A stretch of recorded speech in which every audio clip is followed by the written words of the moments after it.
thank you very much. As part of Reading University is Henley Business School, so we do have an element of business in the university, but what my work is about, you're going to find out today. The title of it is more human enhancement, but you'll see enhancement raises all sorts of questions. What is enhancement? What isn't? Is this enhancement for everybody or just for a particular person? And so I'll try and bring in some of the more philosophical aspects of it. And clearly you'll see there are lots of ethical issues involved. But it's going to be a series of practical experiments. So just to say everything that you see is happening or has happened. So it's not, this isn't like a presentation from MIT where I say, yeah, we can do this, we can do that, but we've not actually done anything yet. This is a this is not an American presentation, this is an English one, so this is just what's actually happened.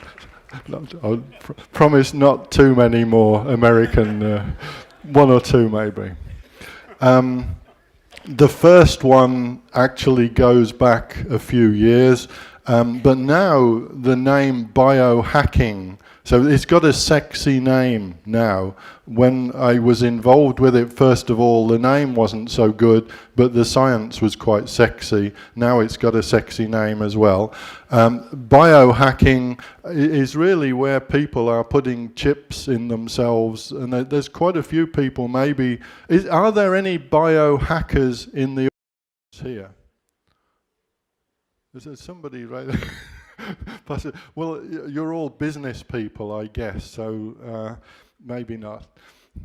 This is a picture of me when I had dark hair, and it's my doctor, my GP, my local doctor, and what he's doing is putting an implant in my left arm. Now, this implant was a radio frequency identification device. So what it did was simply to identify me to the computer in my building. That's what it did. And the key point was that it was implanted. I could have done everything with a smart card, the same sort of thing, but that wasn't the point. This was implanted, and hence it was part of me. So what happened with this in place, in my university, in the building, we've got different pickup points, balls of wire in door frames, which energized this implant. So as I walked through different doors, the computer knew where I was at different points, and we got it to do things for me. So as I walked down the corridor, the lights came on, because it knew it was me. When I went to the laboratory, the door opened automatically. I mean, this was great fun. When I came through the front door, it said, "Hello, Professor Warwick." Now it says, "Hello, Kevin," because it knows me much better. Really, as you can see, technically, it was a step forward. We could look at how well it worked, but largely it was more of a philosophical exercise when you've got something in your body that a computer recognizes, and then it does things for you, dependent on what the signals are and so on. The implant is actually reprogrammable, so you can change the signals, but it's not, in this case, directly affected by what's going on inside the body. More of that later. But in terms of use, because at the time various people criticized me and said, "What did you do that for? This is never going to be any use." Does anybody have a dog or a cat who has a chip implanted? Thank you. Oh, there's a few people. Thank you very much. You can feel happy that this technology was fully tested on humans before your animal received the implant. The main use is in the United States, actually. Now, and particularly under the Obama healthcare plan, people who have diabetes or epilepsy can have a chip like this, and it gives an indication of what medication they need. So if they go into hospital, they can scan the chip and say this person needs this healthcare. But there's all sorts of issues as to whether they can get the healthcare if they don't have a chip. But then is it forced on them or not? So there's all sorts of regulatory issues that some people are complaining about with that regard. What I want to do now is this is just an indication of the size of the chip. Not the thing on the left-hand side, that's not the chip. That we still have this strange currency in England, and that's what that is. But it gives you an idea of the size of the implant. But I want to bring it up to date, because you guys are students here, so I want to show you what some of my students are doing for student projects. And I'm going to look first of all at magnets, because some of the students are having magnets implanted. Now I have to say we have to get ethical approval, because this involves students having implants. So this involves quite a bit of paperwork, which I'll say more about. It gets worse. If any of you have had a lot to eat this morning, we'll see it later on probably. I have 3 students now. This is Jawesh, and what they have is a magnet implanted in the finger tip. So you see the guy cutting into the finger and then pushing a magnet in there. Now I don't know whether we can see this. If we look at this guy that's doing it, he is not a medical person. He's a tattoo artist, but he's very good at doing that. However, it presents a problem, because if you look on his web page, he goes by the name, what he calls himself for commercial purposes is Dr. Evil. So that's not anything I can help. Now, on the forms we have to fill in for the university, there is a line which says who is carrying out the medical procedure. And we have to write Dr. Evil on this thing, which presents all sorts of problems. You know, university committees are not that, they don't have a sense of humor at all. This is, you can see the 2 permanent magnets implanted. This is an X-ray of Jawesh's fingers.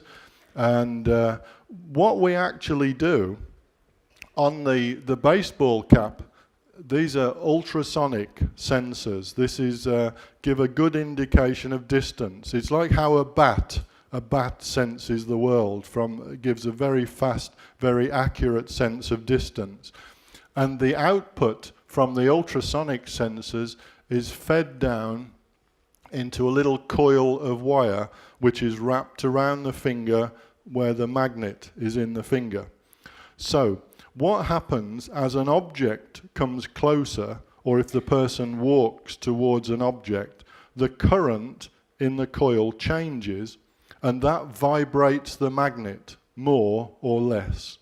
So as the person goes towards an object, the magnet vibrates more inside the finger, and as the object's further away, so the vibrations die away. Now, clearly, this has a potential use for somebody who is blind. They can move around and they can get a good, accurate indication of where objects are. But for somebody who's not blind, I guess for everybody, it's like an extra sense, or it's extending the sensory range, because humans don't have an ultrasonic sense. In fact, we have a very limited sensory range. If you look at the spread of frequencies that humans take in, our perception is based on a very limited range of what's actually going on out there.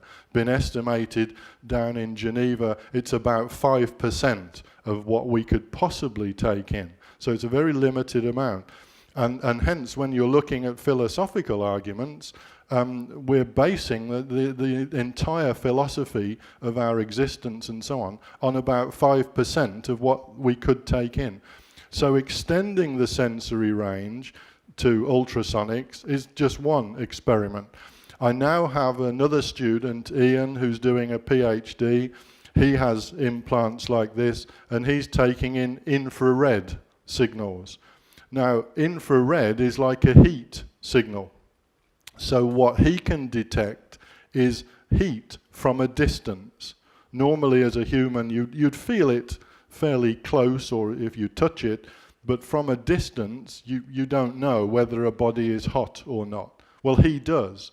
So literally, he can scan round and say, sorry about this, you are hotter than you. If you see what I mean. Nothing personal there. Well, maybe there is. No, nothing personal. But this purely, I've got two embarrassed people now, purely in a temperature sense, be able to detect that. Are there any uses for that? Don't know. Maybe in the military domain, so a soldier could have one of these fitted, and if he's about to go into a room and he doesn't know if there's anybody in there, he can scan his finger around the door. There's somebody over there. And so they're potential uses, but is it enhancement? Well, it's a sense that we don't have. It's giving extra abilities, but it's a question as to whether it's an enhancement. And then it leads to questions as to who can have infrared and ultrasonic input, and what about other people that can't have it, and so on. This is another student. This is based on some work that a guy called Paul Bacchi-Rita did. And this is Ashley, the student. What you see is holding a number of electrodes that he puts on the tongue, and this sends pulses of currents into the tongue in order to communicate with the brain in a different way. So this is in fact a very fast, a very rapid way of communicating with the brain. And it can be much faster than the visual input, which particularly for different pieces of technology, different companies are looking at. For imagine with a car, driving a car, most of the input is visual, but you're getting a lot of information and it's contradicting and so on. This is another possible route to send information into the brain. So even if you've never used this before, very quickly you learn how to understand patterns, letters, particularly pieces of information which say left or right or forwards, backwards. So directional information is very, very quick.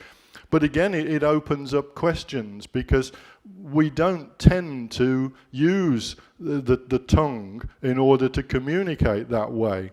Yet, for anybody that has had children, I know a lot of you are perhaps too young to have children, but when a child is very young, they tend to put everything into their mouth. Why do they do that?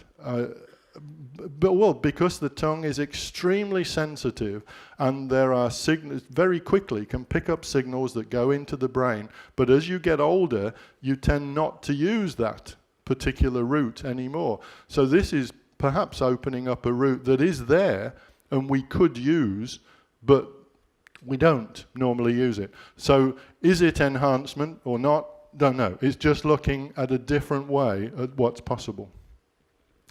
Now for something a little bit different. Growing brains is what I'm going to be talking about. And again, I have to stress this is the science that is going on. This is not some theoretical thing. But just to start us off, part of what I do is I get to research with robots. So I'd like to introduce you to some of my robots. This is via a BBC program. This has got sound on this, so hopefully we'll get the sound on. So this is a BBC program called Inventions That Change the World. First of all, you're going to see Morgui. Morgui is a robot head with 5 senses, and we're just giving Morgui a brain now. But you'll then see some little robots moving around, mobile robots, and those are more directly relevant to what I'm going to talk about.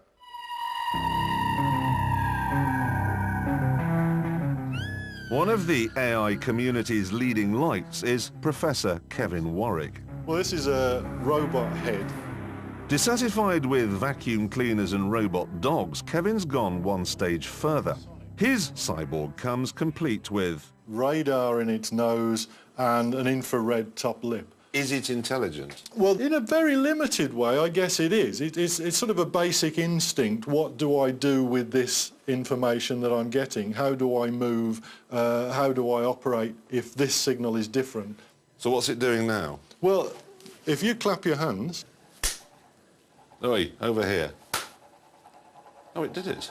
It's making basic decisions. All we've got it doing here is programmed to make basic decisions based on that sensory information that's coming in. Getting the information in is nothing. That's like picking up a book. That's not an intelligent thing to do. Reading the book and knowing what the words mean, that's surely the intelligence. Many machines can read books nowadays, but it means something different electronically to the machine as it would mean to a human. Though the cyborg head does a reasonable job of sensing, it can't really interact with or explore its surroundings. It's fastened to its robot arm. And according to Kevin, it's only as intelligent as a dishwasher. If that's a dishwasher... Yes.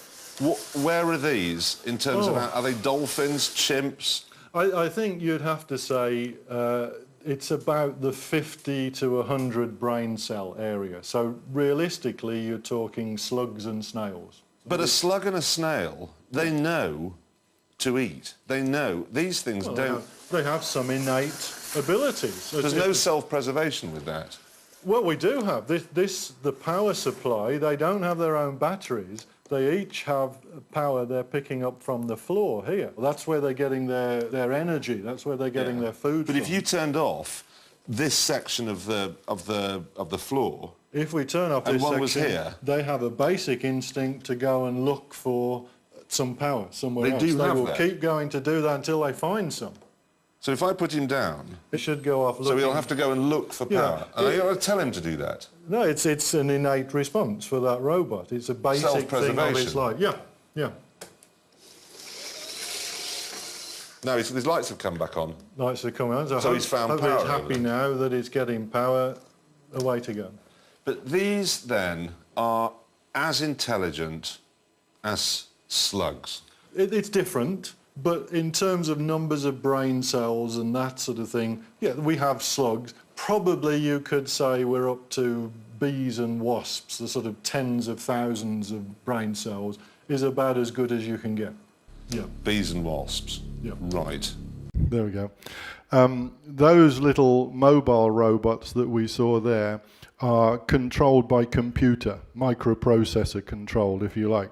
But what we've done now is to replace the microprocessor, take the computer out of the little robot and given the robot a biological brain.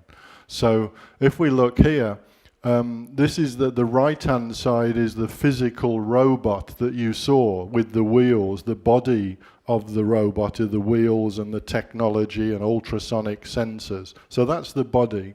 But the brain, if we look here, it says MEA. This stands for Multi-Electrode Array. This is a little dish with electrodes on the bottom of the dish. And what we do typically is take rat brain cells, these are living brain cells, and put them in the dish and grow them. So we have to feed them every couple of days and clean them out. It lives in an incubator at the 37 degrees centigrade, so we have to keep the temperature constant. And very, very quickly, the neurons will make connections together. Brain cells like to connect together. They like to socialize. They like to communicate purely for the sake of doing that. That's what they do inherently. So it really is no surprise that we enjoy using Facebook and all sorts of things, because it's a basic genetic thing that neurons and brains do, just for the sheer let's just do it. And that's what happens, and it's the benefit for us, because these neurons will connect together to form a brain of about 100,000 brain cells. So nothing like the 100 billion yet of the human brain, but 100,000 brain cells is not too bad. This is the multi-electrode array. And the brain is actually grown inside in the middle of these rings. The rings are there to try and stop it dehydrating. We have to keep it fairly moist. But after 10 days, we have quite a complex brain. And what we can do is send signals via these electrodes into the brain to stimulate the brain. The brain will then think and come up with a decision, which we can pick up on other electrodes. And what we do is simply provide a feedback loop. We've got the brain, we have the body, and we put the two together. So when an ultrasonic sensor detects an object, that sends a signal into the brain to stimulate the brain, ding, ding, ding, ding, ding, the output from the brain, which changes the direction of the robot. So what you're going to see now, this is an experiment. So this is a robot. You can see the body. It has just a biological brain. There's no computer that's making the decision to change direction. It will change direction there when the biological brain decides. But then it changes its mind when it's not supposed to and turns round and then crashes into the wall. But this brain is just 10 days old. So this is a baby brain. It's just starting out on life, as it were. And this is what it will do for about 1 hour every day. It picks up the wall, turns, excellent, and then it doesn't turn, not so good. But that's fine. It's just learning. It's just starting out. For 1 hour every day, this is what happens. The brain is in the robot body, and it will move around like that. And every time it gets a stimulating pulse, and that pathway through the brain is energized, the pathway grows, it develops. It's called Hebbian learning, habitual learning. It's the same thing in humans. When you do something, you do something, you do something, it doesn't have to be positive or negative, but if you just do it repetitively, the pathways through the brain will grow and grow and grow until it becomes much more likely that you're going to do that any time. And now we're going to skip on. So we're skipping on 2 months. This is the same robot, the same brain, after 2 months. And all it's been doing is developing the neural pathways. So now we'll see how it works. Is it just as bad or not? Picks up a signal, turns quite early, in fact. Picks up a signal, turns. Now I have to say this one, it probably will very quickly get quite boring, because that's what it's going to do. This is a good student. This one worked well. They don't all work this well, but I picked out one that did work well. Some of them are still awkward after a while. Some of them are a little bit hesitant. Some of them are a bit, I don't just go, still goes crashing into the walls. So they all have their different personalities, which again is interesting as to why they develop different personalities and why not, why can they be aggressive and so on. We're now not just growing these things in 2 dimensions, we're growing them in 3 dimensions. That means it takes the number of brain cells up to 30 million. So we're growing 30 million brain cells, putting it in a robot body. And the other thing to say, I promise no more anti-American jokes, but I've got one more now. And that is, we're not just using rat brain cells, we're using human brain cells as well. And this is where I say they're human brain cells, we actually buy them from an American company. So they're American brain cells, but it's as close as we can get to human brain cells. There we go. This is, of course, not being recorded, is it? And it's important because what we're trying to do is to look at aspects like memory. How do memories form in the brain? And so if we can look at some of the basic problems, if you like, that you can get with dementia, with Alzheimer's disease, if we can understand it in our little model brain and try and add brain cells or add stem cells to overcome the problem, then maybe we can do it in humans. So using human brain cells, human brain tissue is much more important from a medical point of view. But again, it may raise ethical issues for you. Having a human type brain in a robot body, okay, if it's only 30 million brain cells, fine, but what if it is 100 billion brain cells? And that's just a technological problem, nothing more.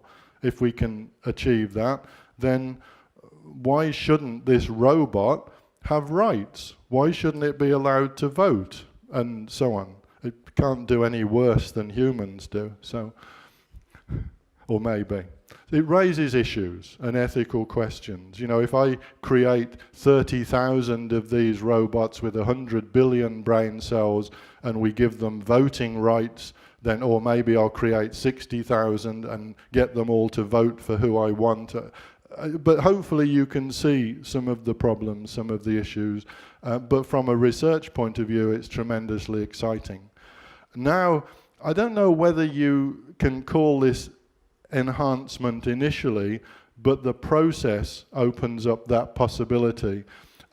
Deep brain stimulation is used for a number of medical problems, neurological problems. Epilepsy is one, Tourette's syndrome, clinical depression is another, but it's mainly used for Parkinson's disease.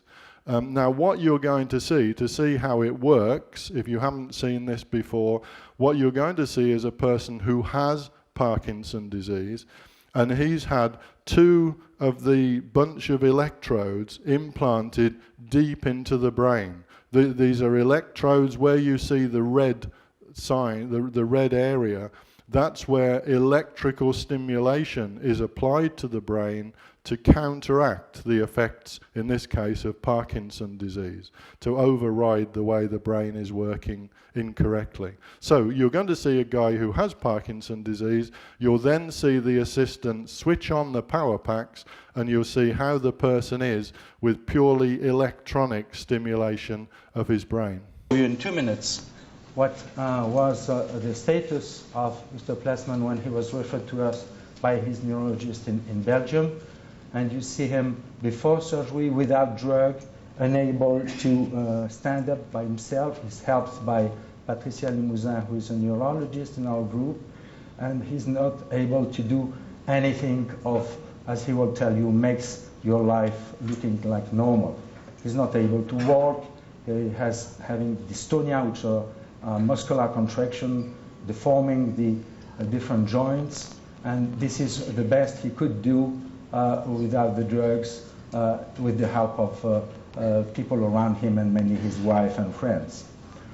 He was referred because the drugs were not working anymore. He was not having any more improvement, and as he will tell you, he was just stuck to a wheelchair. This is after surgery. You see the tremor. We turn one of the 2 stimulators which were implanted with electrode into his subthalamic nucleus, which is a tiny part of the brain. And you see that in a few seconds, the stimulation induces a stop of the tremor. This is still visible on the other side. We will turn on the stimulator on the right side. And you will see something even more spectacular than that. You will see that the patient feels again free, he moves, and he resets himself in his chair in the position where he feels the most important. He will obey Dr. Pollack in doing some tests, even if he feels that those tests are a little bit useless as compared to the feeling he has. He can do that almost normally. On the right side, should I do it longer? Does he say? And he will show it on the other side. And then he will walk. He stood up alone. He's without any drug. You see him walking, turning. It was a few days before the Vienna meeting on movement disorder.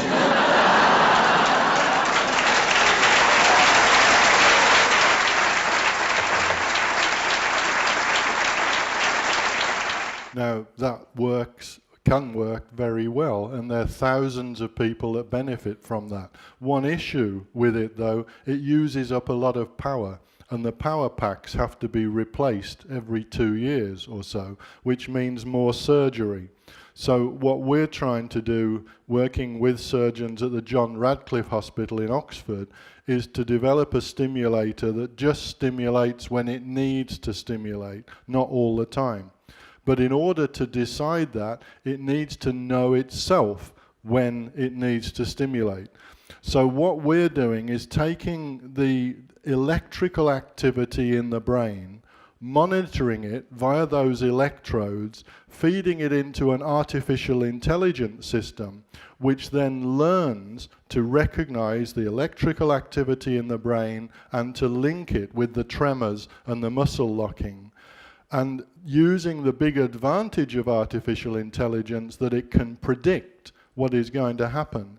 With that system, we can predict, by monitoring the brain, we can predict 20 seconds ahead before tremors actually start.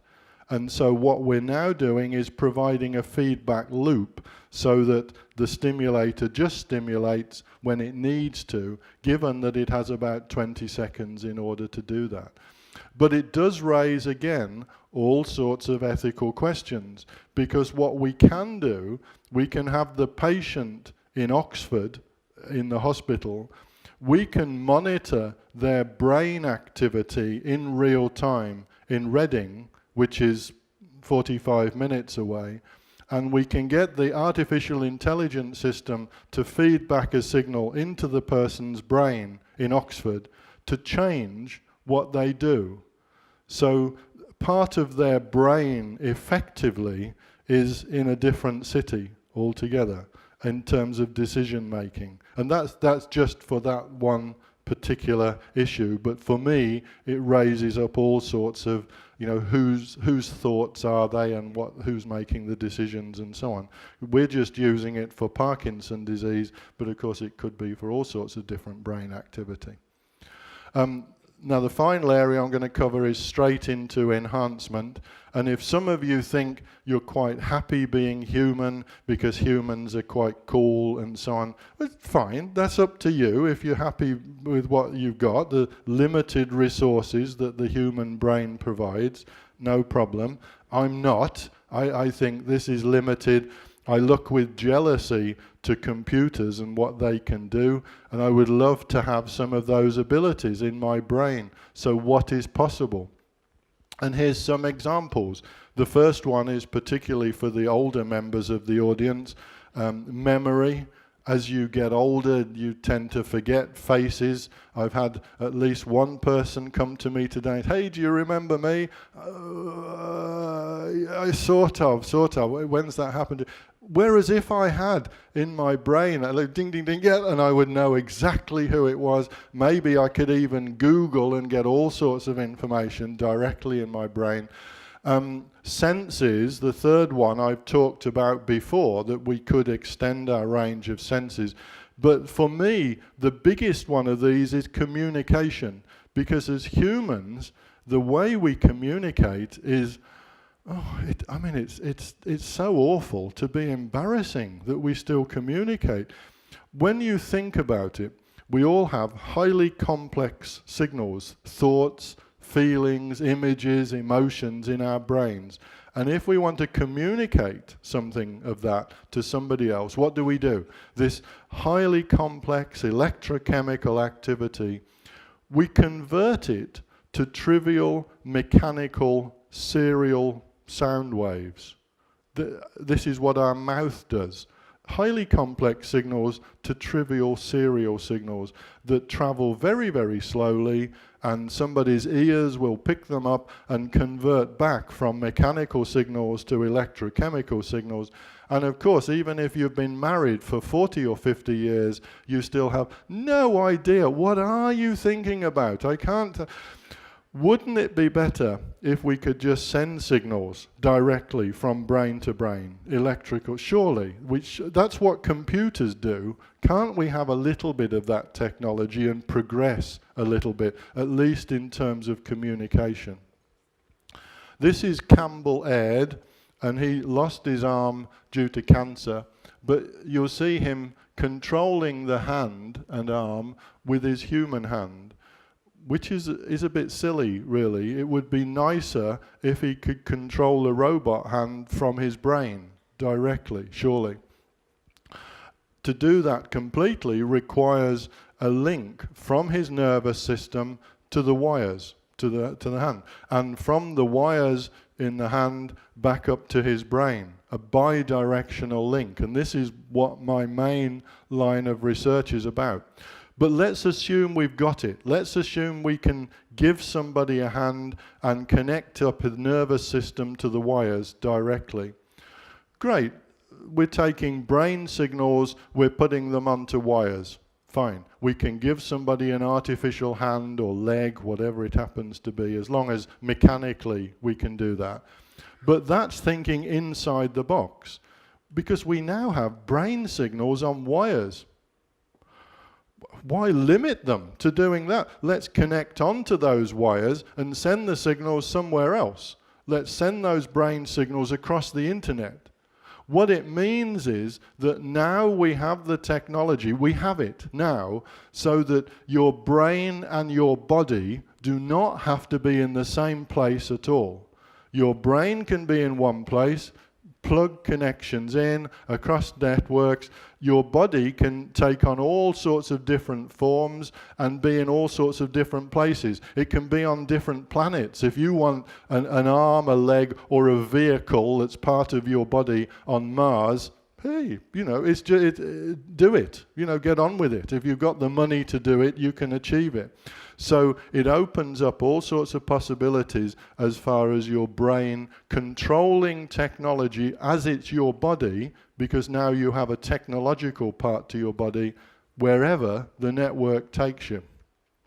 Now, as far as my research is concerned, this is me again. I have to say I didn't need this implant for medical purposes. This was a scientific project, and it was a 2-hour neurosurgical operation at the Radcliffe Hospital in Oxford to put this little thing. This is a Utah array, also called a brain gate, and this was surgically implanted in my left arm, fired into my nervous system. So you see there are 100 spikes. In each of those spikes, the end has a small electrode about 2 to 3 micrometers across. So this is in fact the same sort of size as nerve fibers or brain cells. If you look at the size of your brain cells, 10 micrometers could be a typical one. Some of them get up to 20 micrometers. If you're American, 30 micrometers, but don't quote me on that. It's that sort of size. So these electrodes are the same sort of size as, they can get into nerve fibers and neurons. And that was fired into my arm, into my nervous system, and it was there for just over 3 months. I'm now going to show a quick clip from Discovery TV, which shows you some of the things that I was able to do. One man in tune with technology is the world's first cyborg. Part man, part machine. Kevin Warwick, cybernetics professor at Reading University, England, took a leap into the future as long ago as 2002. For 3 months, a silicon chip was implanted into the nerves in his arm. At that time, no human had had an implant of this type before. It was a procedure that until then had only been tested on chickens. Would the body reject it? Would it affect the way I moved or my sensory capabilities? I could have lost the use of my hand. Could it affect my brain? Ultimately, could have sent me crazy. Kevin was plugged into a computer which monitored the nerve signals from his brain to his arm, receiving and transmitting them as radio waves. With the signals from his brain, Kevin could not only turn on lights, he could control a wheelchair. And from 5,000 kilometers away via the internet, he succeeded in getting a robot hand to mimic his own hand movements. His most impressive experiment involved his wife, Irena, also having a chip implanted in her arm. The communication experiment between myself and Irena was vitally important to me. This was the highlight of the whole experiment. Kevin wanted to discover if it was possible for his brain to receive and feel signals from Irena's brain. When Irena first moved her hand, it actually felt like a charge running up my index finger. It was a phenomenal feeling. Literally, every time she moved, my brain received a signal. There we were communicating for the first time in the world, nervous system to nervous system. It was the first time two people had electronically communicated by thought alone. In the short term, we're going to see implants used to help people who are paralysed switch on lights, operate the TV, just by thinking about it. In 30 years, he believes we'll all have chips in our brains. But ultimately, having extra memory, having downloads from the computer, uploading from the brain. Earth is going to be controlled by cyborgs. Humans are going to be something of a subspecies. We'll be half man, half machine, with super memory, super senses and superpowers. I think quite clearly that's where we're going. Superhuman. So a little bit of Nietzschean philosophy for those of you that like that sort of thing. A few holiday snaps to finish with.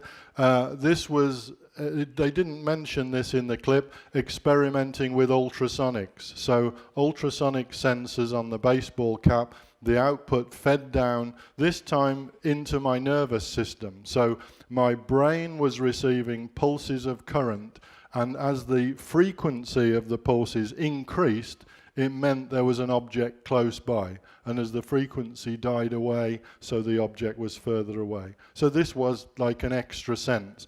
And although it took 6 weeks for my brain to understand the pulses that we were putting into the nervous system, actually trying the ultrasonics, very quickly my brain was able to understand there's an object there, there's an object there, and so on. Pretty accurately, very accurately knowing how far it was away. Not in the sense of 2.1 meters, but in the sense of saying it's that far away and a slight movement further away or towards could be detected. Just my wife helped in the experiment in a number of ways, and the jewellery was put together as part of another student's PhD in the Royal College of Art. And the jewellery changed colour from red to blue, and it was linked to my nervous system. So signals on my nervous system changed my wife's jewellery colour. And perhaps the best way, if you can imagine, when I am calm and relaxed, my wife's jewellery is blue, and if I get excited, my wife's jewellery flashes red. Now, she doesn't work in the university, she works in an office separately, so there she is in the office, the jeweller is blue, fine, he's not doing anything he shouldn't, and then the jewellery starts flashing red, what is he doing? And more importantly, who is he doing it with? So, I don't know whether that's such a particular, we'll see. Won't take off in France at all, will it, that one?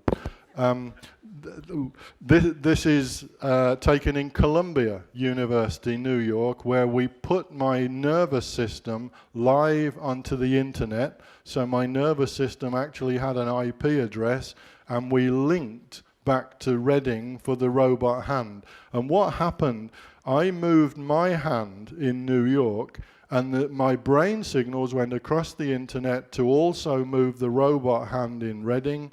And when the hand gripped different objects, signals were sent back from the fingertips of the robot hand across the internet back to New York. So I could feel, fairly simple signal, but how much force was being applied by the robot hand on another continent. So we were doing it with feedback, which is important, I think. And then the final bit involved my wife as well. She had electrodes pushed into her nervous system from the outside, 2 electrodes, which was quite painful because she didn't have anesthetic for that. So if you do try it tonight, push electrodes into your nervous system, you will find it is extremely painful. And what we did was link our nervous systems together electrically.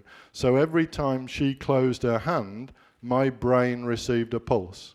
So it was a very, very simple communication, like tick, tick, tick, tick, tick, tick. So it's a sort of a Morse code, but very, very simple. But it was the first steps directly between nervous system of one person and another. So clearly, where this is heading is not just nervous system to nervous system, but brain to brain, so that we can actually bring about communicating in terms of thoughts and feelings and emotions, and maybe understand each other a little bit more. And if there's one more scientific thing I would like to do, that is it, is communication directly brain to brain.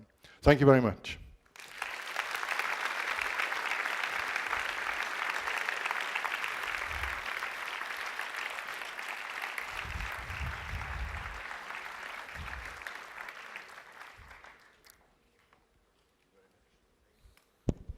Yeah, thank you very much, Kevin. We have just a few minutes. If some of you have any question, yes, please, just here. Yeah.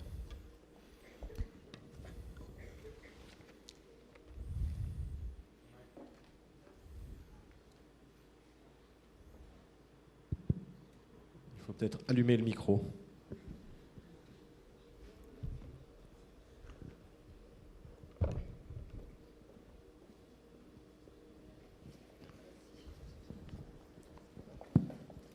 Yeah, my question concerns the experiment you did with your wife connecting. Does every person has the same frequency of signal? Like, for example, if your wife open her hand, she will get a signal from her brain to your hand. Does it need translation to match yours? Or is it exactly the same signal every person would get? Right. What we were doing was something very simple. So it wasn't the case that signals from her nervous system were moving my hand. It was simply a communication. So signals from her nervous system. When you open and close your hand, you've got 10,000 nerve fibers there. And it's a complex signal to get exact move. But all we were looking at was like a binary signal, boom, boom, boom, which is very, very easy to pick up. The action potentials from the brain is a particular waveform that is quite distinct, it's quite large, and very different from noise or muscular signals. So in a way, what we did was quite easy to pick up their signals. There's the hand open, there's the hand closed, there's the hand open, there's the hand closed. So we were picking up those signals and feeding them down. So every time she went like that, my brain received a pulse. So it was so we weren't doing a complex thing of sending complex signals. You know, that would be much more difficult. And everybody does the way the nervous system has developed. In everybody, it's a little bit different. The signals are a little bit different, and they vary from day to day. Even, you know, in the extremes of your body, if you have a cup of coffee, it affects your brain for sure, but it also affects the nervous system, the same with all sorts of other chemicals and so on. So for different people, even if they were exactly the same, if that was possible at an instant in time, if somebody had a cup of coffee, they would suddenly be distinctly different, and you would have to change the tolerances. So it would be very difficult to match that up in a continual time thing. But in terms of just doing that, which is a bit like with the Morse code if you're pressing a button, but we didn't have to press a button, was the point. So as a first step. It was perhaps an easier thing than you were thinking.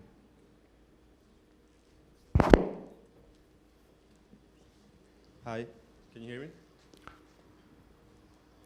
Yes, it works? Okay. I have a question regarding the new sense that you learned. Basically, I heard that. Yeah. My first, it's two quick questions. My first question is, what physical feeling do you get when you use this new sense? Is there a physical feeling, or is it like eyesight? I'll answer it straight away. It was like a new sense. So in this case, it was a sense, there is an object there. When I had a blindfold on, I didn't know what the object was. I mean, maybe I could hear things and that as well. But so much so that when Ian, my researcher, when he brought the board quickly towards me, I didn't know he was doing that. And it was quite scary. It was like a reactive sense. But it wasn't a sense like, oh, it's painful, or it hurts, or like now, you are looking at me, and your brain is receiving lots and lots of electrical pulses, and hopefully it's not painful, but it's making, and you're receiving, audio pulses as well, and your brain is quite happy, it accepts that. This was looking again in a very straightforward way at an extra sense, a different sense, and it had taken me 6 weeks for my brain to understand pulses on the nervous system. But then when we did something like that, brain is very good at making the link. That's what these pulses mean. It means it can be fooled, and we know that you can fool the brain into thinking this is one thing when it's actually something else. There are all these visual perception, is this line longer than that line? And you can fool the brain into thinking something that is not actually right. That's the disadvantage of it. The advantages of it is that you can actually, you can connect up new senses and extend your range of sensory input if you want. Okay. And when you were learning this new sense, were there any conscious cognitive processes in your head? Like, would you wake up in the morning and think, oh, maybe I should learn it this way, and it would, or was it totally subconscious?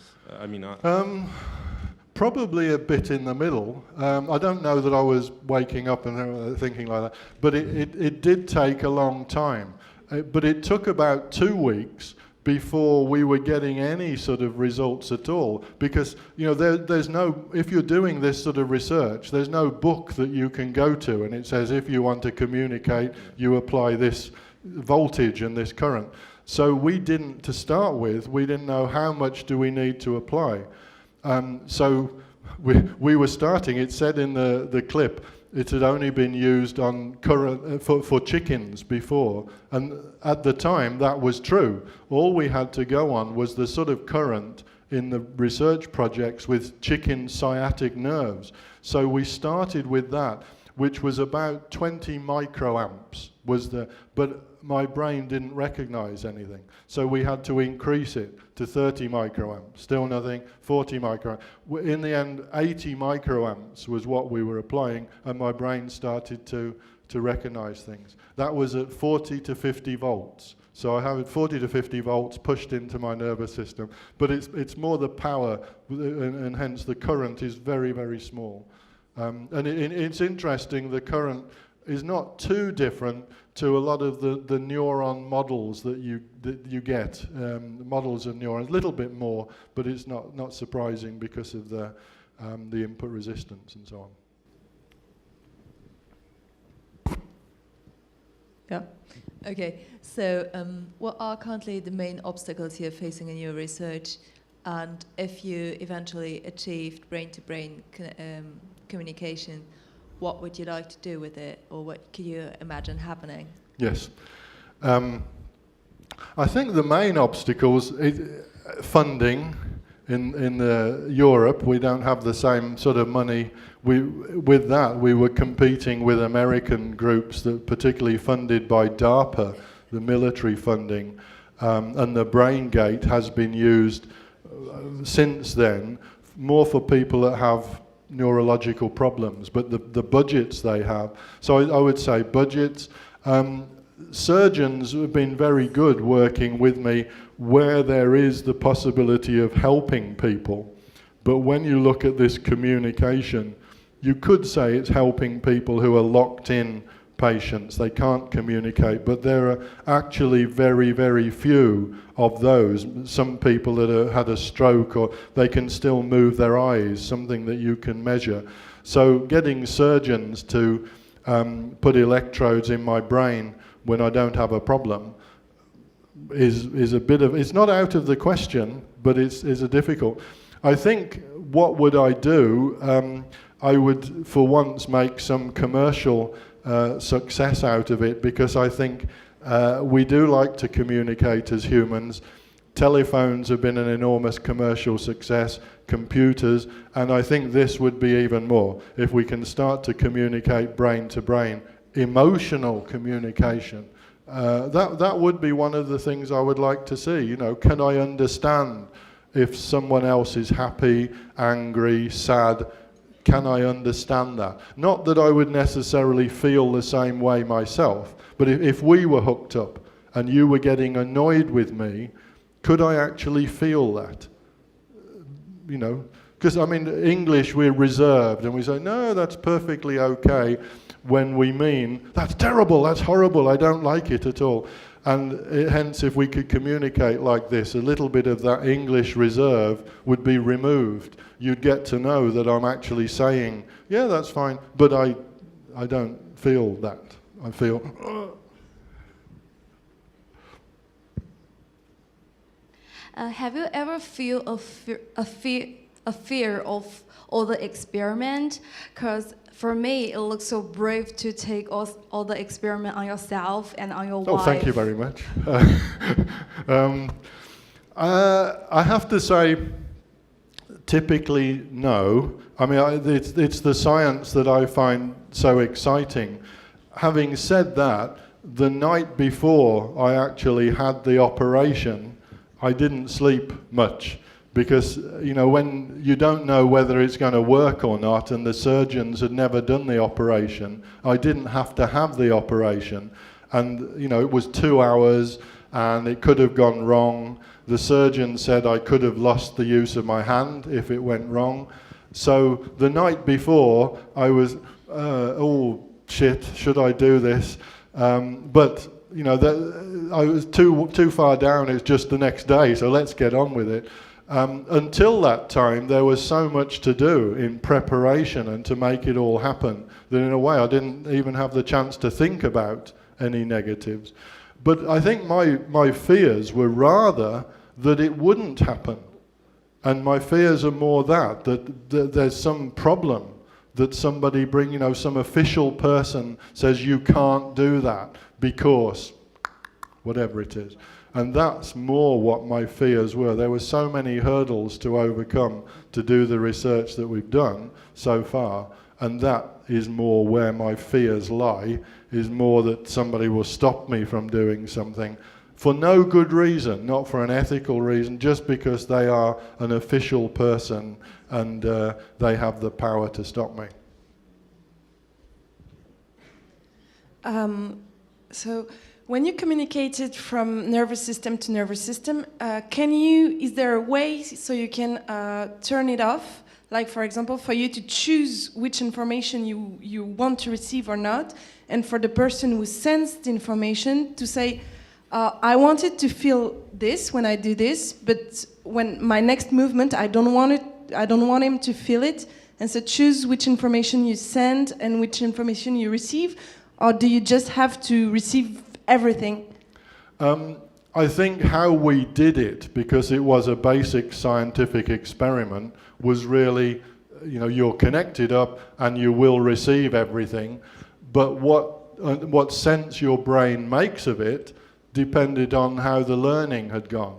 So if the signals had been a little bit different, then I think, in this case, my brain would have been able to say, okay, that's that, and this is this. The brain is amazingly adaptive, amazingly plastic, and hence, if it was let's say you and I were connected, and we're connected up for a long, long time, then I think it would not take long for us to learn to recognize, that's you sending me this signal, that's you when you're excited, or that's you when you're annoyed, or this is what... I don't think it would take long to do that. And I will refer to a guy called Neil Harbison. He is colorblind, and he has a camera. You might have seen the pictures of him with a camera, and it sends frequencies into his skull for different colors. So he understands colors through, it's a bit like, and depends on the frequency, he knows what's colors in front of him. And when he first did that, he could distinguish 3 or 4 different colors. Now he can distinguish all the colors of the spectrum and small changes, because the brain has simply adapted and adapted and adapted. So it really, he's got very fine precision understanding of different colors. And that's purely through using that now for a number of years. So I think if we were connected in that way, we would understand more and more. Every day we would be understanding, that's that, that's that. And the question then becomes, would we need to speak to each other again? Probably not. I mean, we'd use it more for old-fashioned, memories. Do you remember when we used to communicate like that? But I mean, it's such essentially speech allows this much of communication, brain to brain allows this much communication. It's what they would call a no-brainer, I think. 2 last questions. Les 2 dernières questions posées ensemble. First, thank you very much for the presentation. So a quick question. When do you think there will be added computational power to have researchers' brains, and then to have business applications, and then to everyday individuals? Because that is a major game. Yes, changer. It is. I mean, if I can start with the last part of your question. I mean, as a scientist, we'll do the initial science and say, look, this is possible. But then how quickly it gets picked up socially does depend on commercial, maybe military input, and ethical concerns, and how quickly people want to pick up on it. So does it become fashionable? Does everybody want it very quickly? And that, as a scientist, I have no idea. That's not my forte. So I really do believe that brain-to-brain communication will be so powerful that commercially it will be much, much bigger than anything we've seen in terms of telephones or television or Facebook and computers. This is going to be much more powerful than that. So as a commercial opportunity, it's there. But who is going to put the first money in to say, let's develop this, let's move it, and get over some of the ethical and technical constraints that at the moment, people having chips in their brains is all right if you have a neurological problem, but if you don't have to have it, maybe some people here would be happy with it, but not everybody. There are a few worries. What if it goes wrong? And questions there, if it's connected up all the time. So there's a lot of technical issues before it can be made a commercial, but it needs the funding there, back to the question of money. So I'm not sure whether that's answered where you're going. It could happen in a few weeks' time if the money was right. Technically, I don't see there to be major issues, but it does need some concern to come along and say, right, let's fund this, and we will develop brain-to-brain communication. Yeah, actually, I had a question about You pretty much answered the question because I wanted you to so ask. it's one of the limitations of with, sound, you see. I can know where you were. Okay. Yeah, with proper funding, how much time, what do you think, how much time would it take to finish this technology, to connect brain to brain? I think to get the first scientific experiment, the technology is there. You know, if there are two people that's willing, and I am certainly 50% of that, it just needs one other person. We could do the experiment, if you like, in the next 2 to 3 years, just to plan it, make sure it's all not going to be, I mean, it's a risk because it's not been done before. It could go horribly wrong, but, you know, 2, 3 years, and it could easily happen.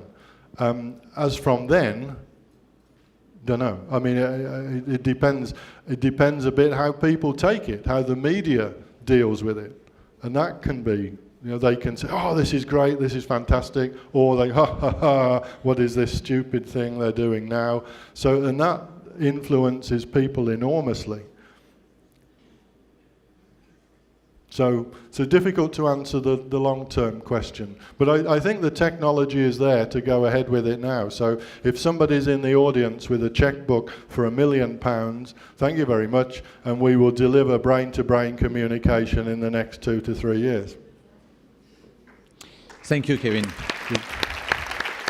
Thank you.